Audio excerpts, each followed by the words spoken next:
Nous sommes avec Christophe Delire, monsieur qu'on connaît bien dans le monde de la radio. C'est, vous savez, Capitaine Hublot, hein, c'est lui qui est un peu le monsieur royal de Seine-sur-Sambre. Alors, Christophe, tu es à l'origine d'un site qui s'appelle Couvain.com. C'est quoi Couvain.com ?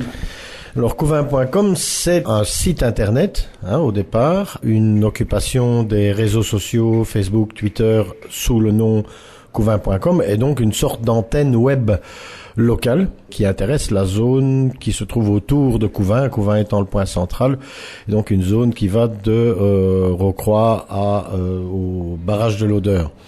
Donc ça, c'est pour l'aspect présence sur Internet, mais c'est également l'association de plusieurs personnes, Didier Boll et moi-même, plus des gens qu'on a formés à l'utilisation des outils Internet, puisqu'on a quand même une certaine expertise dans ce domaine-là. Et donc, on a développé, en parallèle à l'outil de communication, une équipe qui est, on peut le dire, experte dans la communication Internet. Nous sommes avec Christophe Delire que nous rencontrons notamment à l'occasion du Blue Bar Festival qui se déroule à la Ruche Théâtre à Marcinelle. Alors Christophe s'occupe de Couvain.com. Qu'est-ce qu'on trouve sur Couvain.com ? Du son, de l'image, de tout ? Alors oui, c'est multimédia, donc on utilise tout ce qui est possible comme outil pour créer des reportages, de l'information concernant la région de Couvain, sur Couvain.com ça. Et puis on fait aussi ce qu'on appelle de la curation de contenu, c'est-à-dire qu'on va rassembler en un seul endroit les informations qui concernent la région, donc des informations qui émanent à ce moment-là des journaux traditionnels, des télévisions locales, des radios. Donc on fait une sorte de web digest de l'information locale. Nous sommes avec Christophe Delire, représentant de Couvain.com, site internet, plateforme intéressante.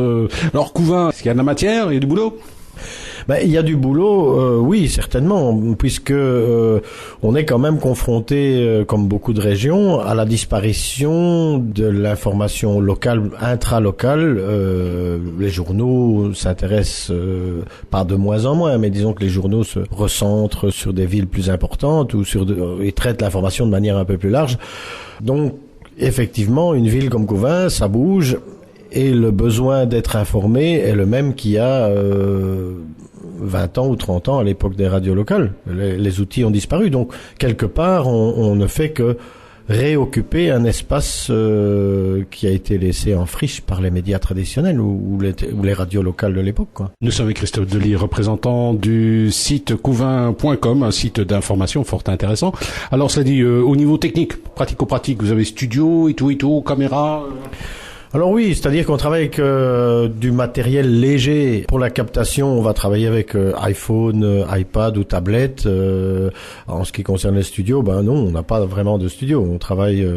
maintenant, on est mobile, c'est-à-dire qu'on peut se déplacer et à partir du moment où on a une connexion Internet quelque part, on peut commencer à faire, et c'est vraiment notre truc aussi, c'est de faire ce qu'on appelle du temps réel. Par exemple, on a couvert en temps réel et en live la visite royale, par exemple, à Couvain. On a pu la suivre, on a pu permettre aux personnes qui le souhaitaient, et on a fait pas mal d'audience d'ailleurs, de suivre en temps réel et minute par minute la visite royale à Couvain. Et ce, avec un matériel qui se résumait à une tablette connectée à Internet et à une captation qui s'est faite via une plateforme qui s'appelle Bambuser, par exemple. Il y en a plusieurs, mais qui permettent de faire ce qu'on appelle du streaming vidéo, donc en temps réel, et diffuser cette image et ce son, voilà, un peu le matériel qu'on utilise. Nous étions avec Christophe Delire, représentant du site Couvain.com, un site fort intéressant.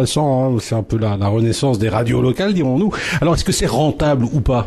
Rentable à terme ? À terme, certainement, sur le même principe que les radios ont été rentables à un moment donné. Maintenant, on est vraiment on répond à une demande du public. Et paradoxalement, ça a été mis en place, en tout cas à Couvain, pas par le public. Par les services publics. Donc c'est une entreprise privée. Rentable en tant que telle, peut-être pas comme ça. C'est pour cela qu'on doit utiliser notre savoir-faire à l'extérieur. Donc l'antenne locale, on va dire, est un exemple. On espère que ça peut servir et que ça va servir de modèle pour développer d'autres antennes. Parlons d'antennes, c'est facile à comprendre. Un point chaud avec une émission autour. Enfin, une zone d'intérêt par rapport à l'information qui est diffusée, que ce soit un modèle duplicable, Mais pour pouvoir en vivre aujourd'hui, ou en tout cas pour que ce soit rentable, il faut qu'on trouve des activités, on va dire complémentaires, mais qui font appel à l'expertise ou en tout cas aux compétences que l'on met en œuvre pour le projet Couvain.com. On peut mettre ces compétences-là au service de projets extérieurs, quoi. Et puis le gros avantage, pas d'antenne, pas d'émetteur, c'est déjà une facilité. Ah bien sûr. Et parlons des animateurs, puisque on est, par exemple, si je prends la page Facebook de Couvain.com, maintenant on approche des 7000 fans, je pense, 6000 et demi. On a 6500 animateurs potentiels, en sachant qu'on a toujours une règle qui est la règle du 7-2-1, c'est-à-dire 1 qui écrit, 2 qui répondent et 7 qui regardent. Donc on a quand même un tiers, 3 personnes sur 10 qui sont actives avec, bon, t'as connu ça, Eddie, on n'a pas de problème de clés, de studio, le week-end, de machines à cacahuètes qui sont braquées, parce que bon voilà, on a des tas de choses qui étaient assez pénibles. Sur Couvain.com, on a quand même, et c'est important, ouvert un lieu physique, centre-ville, qui est en même temps un espace de coworking, donc un espace de rencontre et aussi une sorte de porte de Stargate entre le monde réel et le monde virtuel, puisque là, la population peut nous rencontrer, poser des questions, accéder à Internet, ou tout simplement venir nous trouver pour avoir une aide à la diffusion de leurs informations, quoi. Voilà, vous allez sur couvain.com et vous aurez toutes les informations dont vous avez besoin. Merci Christophe.